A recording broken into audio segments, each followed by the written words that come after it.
নদীর ওপর নির্মাণ করা হচ্ছে সেতুর অবকাঠামো। পাশেই বাঁশের সাঁকোর ওপর দিয়ে ঝুঁকি নিয়ে চলছে এলাকাবাসী।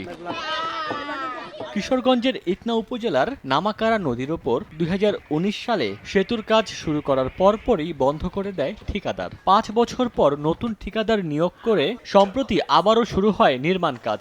এলাকাবাসী জানান, সেতুর অভাবে বিকল্প সড়কের কয়েক কিলোমিটার দূরে পার্শ্ববর্তী হবিগঞ্জ ও সুনামগঞ্জ জেলায় যাতায়াত করতে হতো। প্রকল্পের কাজ শেষ হলে সরাসরি হবে সড়ক যোগাযোগ। এই ব্রিজটা দ্রুত হইলে ৩টা জেলার সাথে সংযোগ হবে। সিলেট ময়মনসিংহের যে লোকজনের দূরত্ব, আমি মনে করি অন্তত মিনিমাম ৫-৭ ঘন্টা সাশ্রয় হবে। আজমিরি উপজেলা এবং হবিগঞ্জ জেলার সাথে আমাদের কানেক্টিভিটি বিচ্ছিন্ন শুধু এই ব্রিজের কারণে। নির্ধারিত সময়ের মধ্যে সেতুর কাজ শেষ করার আশ্বাস সংশ্লিষ্টদের।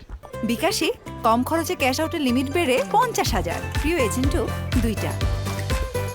এলাকার মানুষ যদি সহযোগিতা করে তাহলে কাজটা মনে করেন দ্রুত সময়, নির্দিষ্ট সময়ের আগে আমি শেষ করে দেব। ব্রিজ বাস্তবায়নের পরে এলাকার জনসাধারণের মধ্যে একটা উচ্ছ্বাস পরিলক্ষিত হচ্ছে এবং অচিরেই ব্রিজটি তার নির্দিষ্ট সময় শেষ করার জন্য আমরা যথেষ্ট উদ্যোগ গ্রহণ করছি।